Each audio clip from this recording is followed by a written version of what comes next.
A Mobster's Midrash by Michael Diamond. Chapter 3. Concrete Business. I was sideswiped by a small dark man driving a large white truck, the avatar of a concrete concern. Side panel of his truck proclaimed, "I on the Throne, LLC." It was just before I meant to file this report, following up on suspicious goings-on at Triple P. Dude's name was Ernest. Perfect for a Goomba who hefts concrete for the syndicate. Put a hurt on the two left side doors of my vehicle and surprised the hell out of me, coming out of nowhere like that. No idea what was his aim. Maybe just a scare tactic. Not a scratch on the truck. I was meeting a fellow shamus for a bite to eat and a bit of shop talk.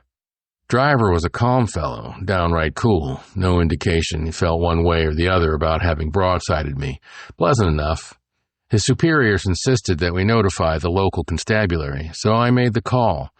The cops were not interested, as no flesh had been gored and the ox carts could be driven away. Got a report number and ID.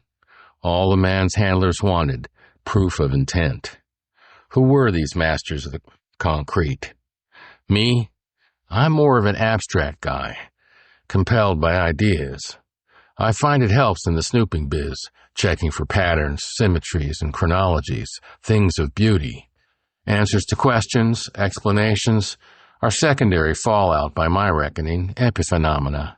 However, some folk incline towards the concrete, the solid bodies, the exchange of substance, and all its attendant hows, whys, and wherefores. To each his own.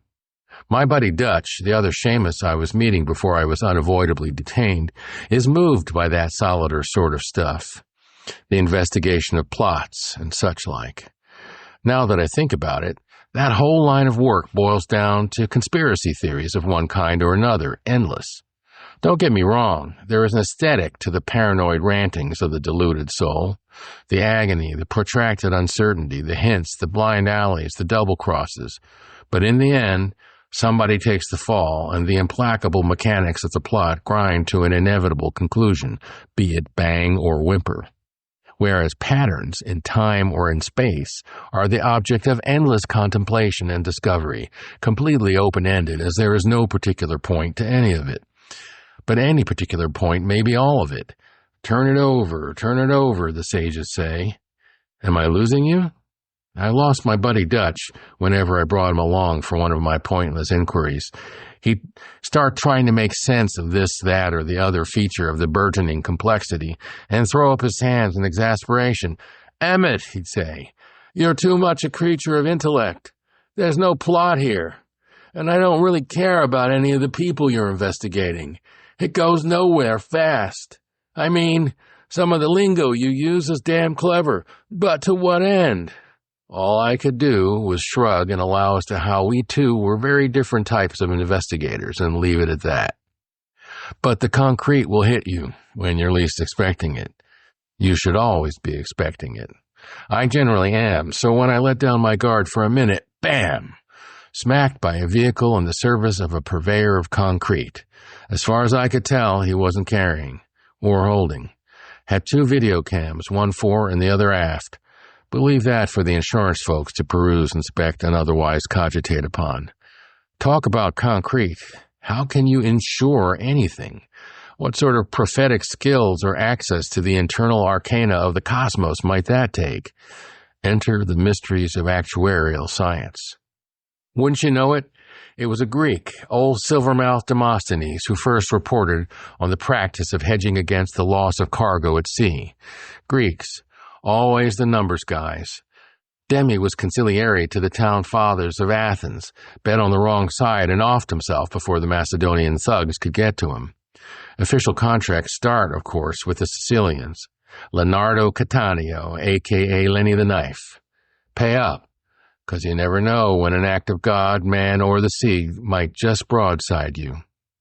Then along comes a Brit from London's garment district, John Grant, a.k.a. Big John, just plain Biggie to the other haberdashers.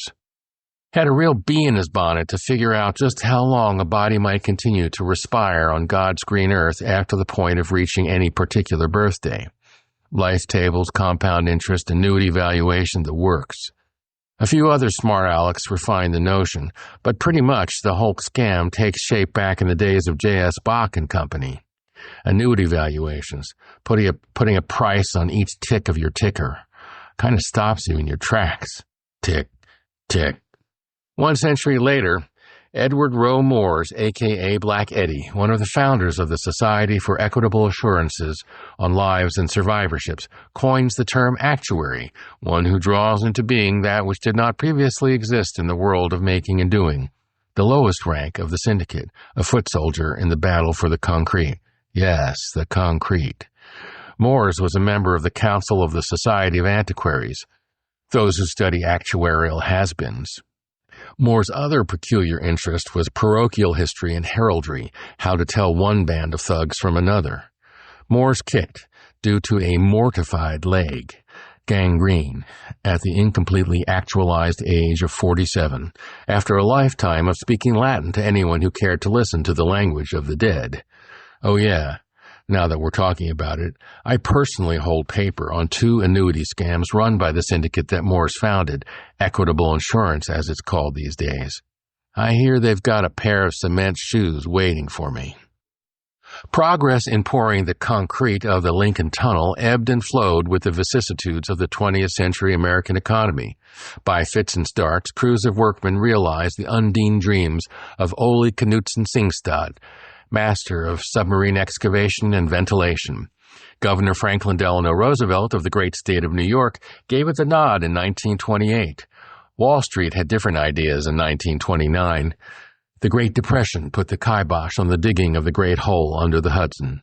The economy and the tunnel plans revived in 1933, the latter with the floating of a 4.5% bond by the newly merged Port Authority and a hefty loan from the feds. The Public Works Administration floated all boats. The deal was blessed by the Department of War after they made sure the blankets tucking the tunnel into the riverbed were at least 60 feet below the surface so as to permit the dredging of the channel for shipping lanes. Sleep tight, great serpent of the Hudson River. New York City Mayor Fiorello H. LaGuardia swung a pick with great ceremony to break ground on May 18, 1934. Then the tussle began in earnest. It took an eternity, 2 days, to float the 700-ton cubical caisson from Kearny, New Jersey, to the Manhattan side of the project. The city of Weehawken on the Jersey side refused to let crews blast for more than 12 hours a day to put in the ventilation shafts. Seems they thought the good citizens of Weehawken needed to sleep and otherwise gather their marbles in peace. The unions prepared to strike over the threatened use of scabs until they received assurances to the contrary. The 91 tenement buildings in Hell's Kitchen that had been condemned were left hanging in demolition limbo. The demolition got a shot in the arm on account of a convenient fire that burned one of the tenements to the ground. July 1935 saw the end of a 2.5-year jawboning session of the Weehawken City Council in which no less than 75 proposals were considered to bridge the 102-foot aerial drop between Kings Bluff and the portal to the tunnels that lay below. They settled on the infamous corkscrew, a 3/4-turn dive currently held to be the most congested patch of highway on the whole eastern seaboard. Not so many automobiles in 1935. Weehawken, the town whose Algonquin name has variously been translated as Maze Land, Place of Gulls, Rocks That Look Like Trees, or At the End, was heisted from the local turtle outfit, part of the Lenape mob, when Dutch Goombas muscled in on the action in the New World in 1630, 21 years after Henry Hudson had first taken a gander at it.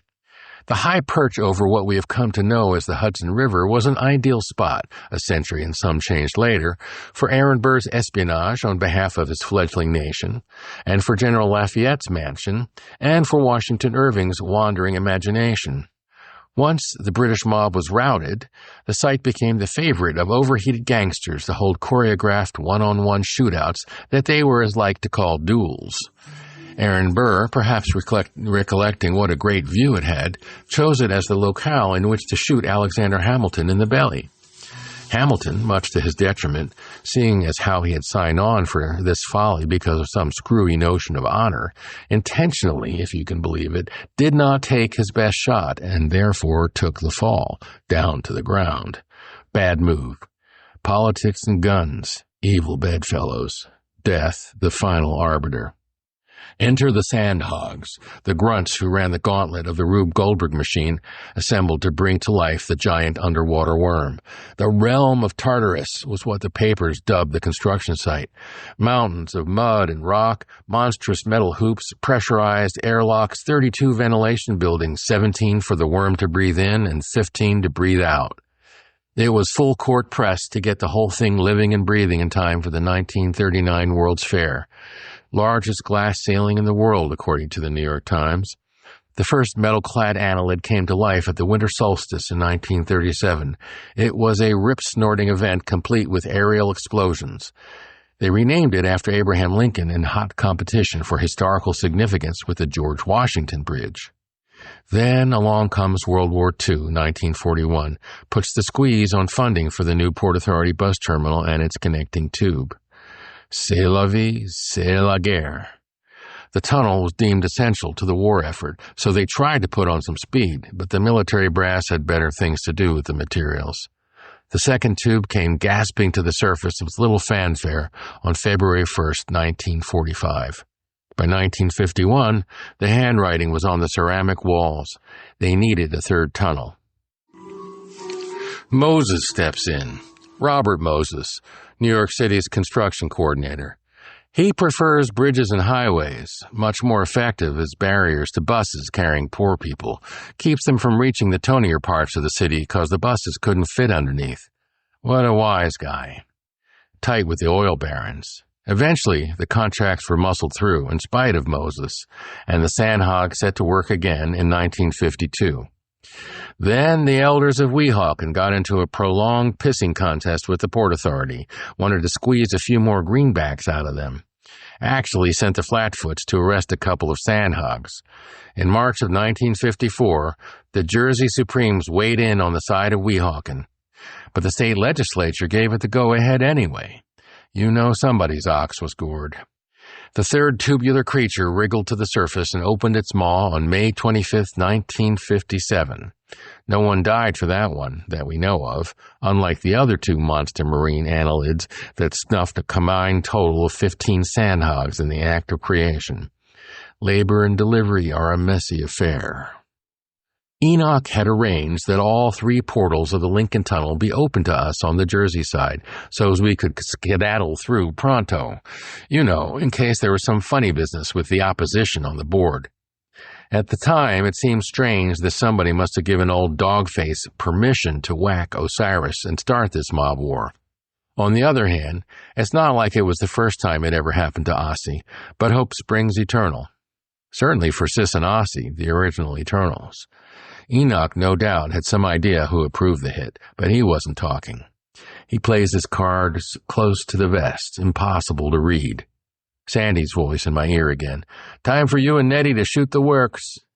Okay, Mr. P. I make like I call him that, but I suspect Nettie is wise to our actual relationship. I give Nettie the nod. We both pull out flare guns, roll down the windows, and shoot for the skies. Under the rocket's red glare, the whole caravan divvies into three, and the two Escalades and the Whale drop back to cover the rear. Just in time, as two hogs with sidecars come screaming up our slipstream, drafting us, the bastards. Unbelievable. I got out my birdwatching binoculars, and lo and behold, it was those two goons with Tommy guns, Rammy Deuce in one sidecar, and, for the love of money, Seth the Destroyer in the other. I thought for sure the Pharaohs were goners back there at Triple P, like a bad penny. But Jackal, old killer Seth, was the real surprise. Didn't hear boo from him all the way up to and including the Battle of the Bands, and now he shows up for his grandson's tiff. I, for one, have complete confidence in Thing 1 and Thing 2, the ugly mugs in the two Escalades covering our tail. Naki's personal enforcers. Nothing touches them. And everyone knows you don't mess with Old Man P. But why Seth is bothering with us is what I want to know. He did his dirty deed, and now he should by rights be done. Something isn't adding up. In 3 straight lines, neither rain nor shine, went the 600 souls over the Jersey state line. Suddenly, there's a wall of flames behind us. The Escalades and the Whale come equipped with flamethrowers. Comes in handy for times like this. Looked to me like a burning lake of napalm, That ought to slow them down, at least enough for us to get through the tunnels. After that, well, I don't know what. As all the vehicles make it onto the upslope to the Manhattan side, some unknown somebody arranged for the water mains to spew forth enormous volumes of liquid into all three tubes. Whoosh! A nasty emulsion of gasoline and water fills the belly of the tubes up to the ceiling. We see the hog's lights refracted through the murky abyss until their batteries go dead and it's lights out. Drainage works quite well, ready for normal traffic by 4 a.m. The next morning, 3 bodies are found, the victims of a control system malfunction, apparently. Worm castings. Contributions may be sent in lieu of flowers to the Catskills family retreat at La Casa Nostra, owned and operated by the Sisters of Perpetual Retribution. I think they've got the jackal on life support, but I wouldn't swear to it. 3 columns of blinking headlights emerged from Lincoln's triple mouth into the dimly lit wee hours of Hell's Kitchen. Still the territory of the Westies, a rough Irish bunch backed up by Gambino firepower ever since Mickey Spillane was on the wane, so we keep a low profile. Even in Hell's Kitchen, it's considered poor form to hit a cortege of mourners. The irony is not lost on anyone that we left the stiffs on the road behind us. Enoch's oversized black Lincoln Town Car leads with funereal elegance. The 2 flatbeds have gone on ahead, some other business to attend. As soon as the 3 underwater tube worms disgorge their midnight snack, the signs at the tunnel entrances revert to their proper configuration in anticipation of the morning rush hour. 3 become 1, as per Sandy's choreography, at the intersection of 38th Street and 9th Avenue, with slight traffic irregularities, from whence the motorcade proceeds 1 block east and hooks a left onto 8th Avenue northbound. Festina lente, the poet says. We make haste slowly. We amble past the Port Authority bus terminal, part-time home, to a veritable army of hustlers, pimps, hookers, and bums. I hear they put up little glass booths, potted rubber plants, and a coffee house, all in the hope of discouraging loitering. Guess they figure the Demi-Mon crowd might prefer healthier-looking plants and be so offended they'll walk out. Didn't work. Instead, it's more likely the plants get boosted by some enterprising soul, no doubt inspired by the Sinatra song about the little ant moving the rubber tree plant. Catchy tune. The ladies of the night are still plying their trade as we cruise up 8th Avenue past the New York Times building, the old one with the classy French Gothic oxidized copper roofs, kind of a Frankenstein building as it was too small to begin with, so they had to keep scavenging body parts from the surrounding buildings. After that, it's solid hookers from 42nd Street all the way up to about 50th, ankle deep in a sea of crumpled paper bags and broken bottles and discarded hot dog wrappers and grease-stained donut bags and used condoms, until they peter out, so to speak. Supporting local businesses, I guess. They all wave and blow kisses and make the occasional obscene gesture at the nice tribe heads as we drive by. Kinda sweet in a seedy Midtown way. The giant glowworm of tribe heads meanders its way to a down-at-its-heels 3-story industrial parking garage on West 56th Street, between a shooting gallery and a hooker hotel, just east of the wreck of the ill-conceived West Side Elevated Highway, and west of 11th Avenue, formerly Death Avenue, from the days the New York Central Railroad used to bump off pedestrians with some regularity. Death, no matter how swell the neighborhood, is always just around the corner. Amble 1 block to the river and take a gander to the south at the fancy cruise ships docked at Piers 88 to 92. Crane your neck to the north and see the soon-to-be defunct Swedish-American line at Pier 97, home of the Stockholm, which butted heads with the Andrea Doria just off Nantucket on July 25, 1956, most famous maritime disaster of the 20th century. Mike Stoller of the songwriting duo Lieber and Stoller, a Queens boy, one of the 1,663 survivors of the Italian ship, upon stepping onto the docks to find out their song Hound Dog had hit number 1 on the charts whilst he vacated, asked the now famous question, "Elvis who?" The maritime legal wranglings were kept under wraps, and a whole lot of hush money was paid out. Even as a wreck at the bottom of the sea, the Andrea Doria was a magnet for suicidal scuba divers, 22 of them at last count. I say let sleeping ships lie. In addition to the soon-to-be defunct docks on the Hudson at Midtown, you have the already defunct 60th Street rail yard that runs along the river from 59th all the way up to 72nd Street, the abandoned child of the bankrupt marriage and mutual self-destruction of both Central and Pennsylvania railroads, a.k.a. Penn Central. A wasteland of defunct highway, shipyard, and rail yard, the Midtown riverfront will eventually prove to be a natural breeding ground for a slime mold the likes of young Donald Trump. Suffice it to say that the Donald, via Mobster consigliere Roy Cohn, did some concrete business with the Genovese boss, Anthony Fat Tony Salerno, and Gambino headman Paul Castellano, to construct his two trumped-up buildings on the east side. But as you may have surmised, that's another story. The moment our motorcade confronts the roll-up sheet door facing 56th Street, Thing 1 and Thing 2 jump out of the Escalades, motors still running, make sure no one's watching from the abandoned buildings on the block, open the concealed lockbox, and flip the switch to levitate the aluminum flatworm guarding the entrance to our erstwhile hideout. Thing 1 and Thing 2 hop back into the Escalades, roar through the giant portal, and back each one into a parking space on either side of the open maw of the building. Just before killing the engines, the headlights silhouette the hulking forms of the two flatbeds. Their cargo has vanished, along with the two crews of men in funny hats. Couldn't have gotten far with those two monster pillars. Fire and smoke, in tow.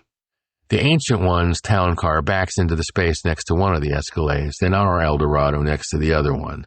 The Whale fishtails onto the ramp, the school of tribeheads hard by, all making for the upper chambers of the gutted tenement. Into one of Hell's Kitchen's many mouths swims the 600. After the slamming of the 600 doors, the tribe heads all pour down the serpentine ramp to collect in a giant puddle on the ground floor. My eyes light up, though I keep a poker face to see my pal Sandy bringing up the rear, his rotundity oddly dwarfed in the gaping tenement cavern. He gives the all-present and accounted-for sign, so Nettie and I exit the Eldorado to flank Moishie et al. For the next phase of the journey. Moishie's face bears its customary mask of childish delight as he pogos off the concrete floor, raring for adventure. Sippy and the boys, Strange Ranger and Lil Weezer, axes at the ready, emerge from the vehicle, Sippy with her usual cautious elegance. Lil Weezer pogos next to his papa, stoked to rock and roll. His older brother, built for comfort, not for speed, rolls slow and easy, nodding in cool appreciation of the strangeness thereof. Mama Biddy, a.k.a. Isis, pries herself out of the limo to stretch to her full height of well over 6 feet. An impressive woman, I am not fooled as to her actual ID, and keeps Sandy fully apprised of her movements. For his part, sweet old Fatface does not twitch a muscle on his protean puss in response. Seems he is curious, but not worried. Last but not least, Brother A saunters forth from the rear, Auntie Ella on one arm and his sister Auntie Mim on the other, fairly radiating an aura of sophistication and cool, the high priest of baritone. The Ancient One remains in the back seat of the town car, away from the eyes of the hoi polloi, as is his wont. Mysterious dude, controls everything, seen by no one but his inner sanctum. Moishie, the face of the whole tribe enterprise, is ready to rock and roll. As Moishie and company proceed to truck eastward on 56th, the tribe heads fall in behind the royal family at a slow meander down the middle of the road. The streets are remarkably devoid of traffic, even for Manhattan in the wee hours. No doubt the slick work of the Ancient One. Moishie and Sons effect a graceful sauntering stride, followed by the redoubtable Brother A and Auntie Mim. Sippy and Auntie Biddy bring up the rear. The royals have arrived. A honk here, a wink there, a shimmy of the tambourine, and suddenly they're back at it. The three horns wind their melodies around each other like a loose skein of yarn, all color and texture, so seductive you beg to touch, to draw out. The whole crowd claps to the funky syncopated rhythm. Moishie delivers them a spare but irresistible scat. Na, na, na, zee, zee, zo, yo, dee, dee, do, dee, dee, die, yo. Ja, ja, boom, boom, bada, boo. Da-da-doo, da-da-doo, da-da-doo. Gimme, gimme, gimme, gimme, do, yo. Da-da-da, wee, da-da-da-da-do, wee, bop, bop, bada, bo. A smile ripples through the street behind them as bodies shimmy, truck, slide, vogue, and otherwise propel themselves across the asphalt dance floor, hands in the air, hips swaying. Nettie and I exchange smirks and nods from opposite sides of the street as we maintain strict obs on the proceedings. No dancing for these two serious dudes. Sigh. We turn the corner to sally north on 8th Avenue and catch sight of the planned chaos of Columbus Circle. The beleaguered explorer of the New World, protected by a moat of sputtering and pissing fountains in bathetic imitation of the Atlantic Ocean, is hemmed in by an assembly of motorcycles leaning this way and that, awaiting the return of their vagabond owners, a mode of transport old Chris could not possibly have imagined unless in conversation with his exact contemporary Leonardo. In daylight, a cavalcade of vehicles careens in from every direction and makes it nigh impossible to cross the illustrious Grand Circle. By dim light of the wee hours, the trans-Columbian crossing shall be effected with relative ease. The tribe-heads boogie onward as the royal family leads the parade, all in a remarkably festive mood for a bunch of folk who've been sustaining themselves on Necco wafers and Dr. Browns. We did a counterclockwise 180 around the outer rim of the traffic circle, headed for Central Park West. On the way around, we paused at the USS Maine Memorial at the Merchant's Gate, the southwest entrance to the wilderness of Central Park. Pretty weird. Supposed to commemorate the 268 saps who went down to Davy Jones' locker in Havana Harbor in 1898. Topped by a lady in a seashell drawn by 3 seahorses, Columbia Triumphant. Miserable affair. The ship itself was neither fish nor fowl nor good red herring. Took 9 years to build the useless behemoth. It was out of date before it ever hit the water. They blamed the explosion that demolished the ship on a mine. But the good money is on a spontaneous fire in a coal bunker, so says Admiral Rickover. No matter. The yellow journalists leap in, shouting, "Remember the Maine!" As good an excuse as any for the new kid on the block to punch a decaying empire in the schnoz. Somebody flips a switch. A brilliant radiance explodes right behind the frickin' USS Maine Memorial. 2 35-foot columns of light, one in flames and the other billowing clouds. It's Jockin and Boaz. Triple P hits the road. Gotta admit, it's quite the thrill. Never expected that one. Nettie and I mosey a tad closer to inspect the works. The little men in funny hats are all over it, pulleys and winches and spotlights to beat the band, all on the back of a Macy's Day float towed by a yellow and brown International Harvester Scout 4x4. And somebody had unpacked the old Wurlitzer from the red VW microbus and powered it up right there on the platform between the 2 columns. It blinks and whirs and ka-chunks like an old pinball machine. Then suddenly an otherworldly voice comes booming out of it, some kind of zombie carny MC. Pretty frickin' strange. And Mama Biddy stands there still as a stone, hanging on every word, like he's talking directly to her, like it's her long-lost lover. What? The rest of the revelers have taken the zombie's arcane instructions to heart and are streaking through Central Park. I'm wondering what was in those Necco wafers. Tears pour out of both of the old gal's eye sockets. I thought to ask her about it, but scotched that one. She doesn't cotton much to questions of any kind. I already learned that the hard way. 1 concrete truck is enough for this shamus. She's a tough customer. Anyway, the Wurlitzer has segued over to playing the hits of the last 2 decades, and everybody's over the moon. Boaz and Jocking light up the whole park like it's broad daylight, so it's all fair game. A contingent of mountain goats clambers up Umpire Rock to survey Augie Heckscher's playground down below. Moishie and Brother A and their buddy Blanc are doing some kind of Greek line dance up there, holding hands straight up in the air, Moishie in the middle. The smooth surface of 500-million-year-old bedrock, Manhattan schist, still shows signs of its run-in with a glacier 30,000 years ago. Some scrapes leave their mark on a fellow. From that rocky outcrop, you've got clear sight lines for all the arches in the vicinity.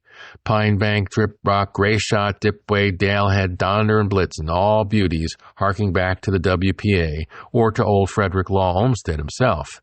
There was a brief hiatus in park maintenance in 1870 on account of the Tammany Hall mobsters running New York City, but once Boss Tweed was busted for embezzlement, old Freddie O was back in business.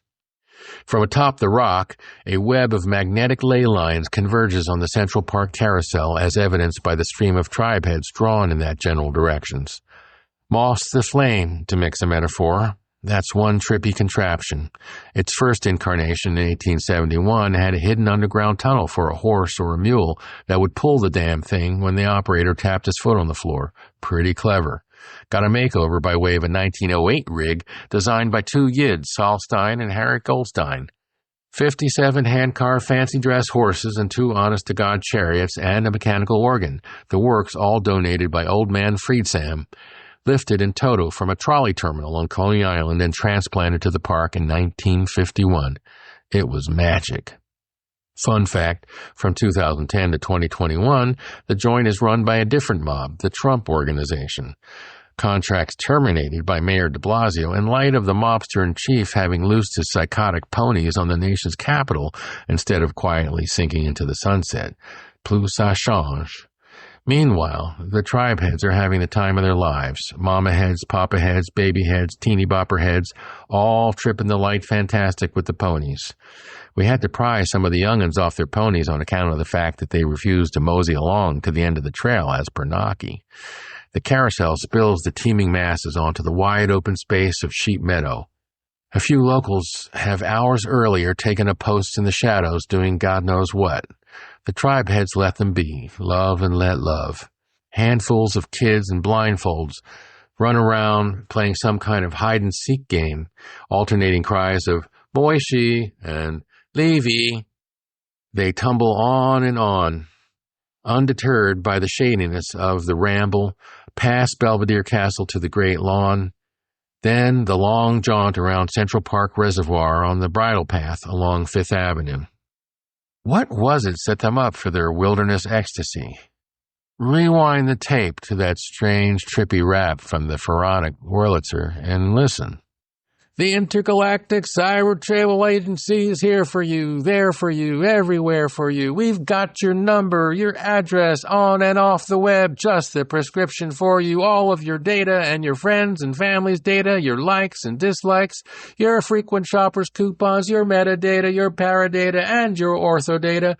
We've got every angle on you, 90 degrees to 180, and the whole 360 in between. We know your altitude and your latitude, your attitude and your beatitude, your longitude and your solitude. Dude, we've got our eye on you, our ear out for you, our finger on your pulse. We've got a taste for you, a nose for you. We really feel for you. We are your flamenco chorus, your fire dancers, your seraphim calling each to each. We are 4 days at the beach, 15 minutes in a phone booth, an eternity in a mason jar. We are your firehouse wake in McKeesport, PA, your baked ziti, your perma-pressed trousers, and the best and last rayon shirt ever to grace your body. We are your golden anniversary in Meade County, Kentucky. Every friend and neighbor you never knew you had. The memorial service plastered on every wall of your village in the Galileo, calling thousands of sympathetic strangers to attend the soul's departure. The long goodbye, the short answer, the protracted interval, the retracted liminal, the contracted marginal, the contact, intact, extract, cataract, knick-knack, paddywhack. We've got you hopscotch to your destination, pockets filled with smooth little pebbles, so you won't get too far too fast. Keep the soul tamped down, under wraps, under winding sheets, under gravestones and cobblestones and kidney stones, beautiful little kidney stones lost and found on the internet. It's your 20-year journey to Emerald City, and here comes everybody, the great crashers, the gate crashers, the wedding crashers, the funeral crashers, the bar and bat mitzvah crashers, the dental appointment crashers, the poetry bashers, the presidential haberdashers, the drunken Canadian town-to-town hashers, the washers, the watchers, the willfully blind, the deliberately lame, the hard of hearing and the hard of heart, the short-sighted and the long in the tooth, the uninvited, the unintended, the unanticipated, unemancipated, the underappreciated, the unapprehended, the refused to participate, the reprehensible, the incomprehensible, incommensurable, incontestable, incomestible, incombustible, incomparable, inconceivable, incompatible. All, each and every lone one of them, and more that can be named, identified, categorized, time-stamped, bagged, or box, paper, or plastic, all seeking audience with you, vidience with you, ambience with you, resonance with you, consilience with you, line after vertiginous line, visually nystagmic, orally chiasmic, olfactorily miasmic, tactily ectoplasmic, gustatorily phantasmic. Neither here nor there, but at every level a blessing and its remedy, a prize in every cereal box, a tit for every tat, a risk for each reward, a cost for all benefits, for your benefit, for your beneficence, your magnificence, your malfeasance, your tintinabulance, rent an ambulance, a squad car, a tiki bar, a magic carpet, a squalid carport, a place, a thing, a person, whatever it takes, for God's sake, just go.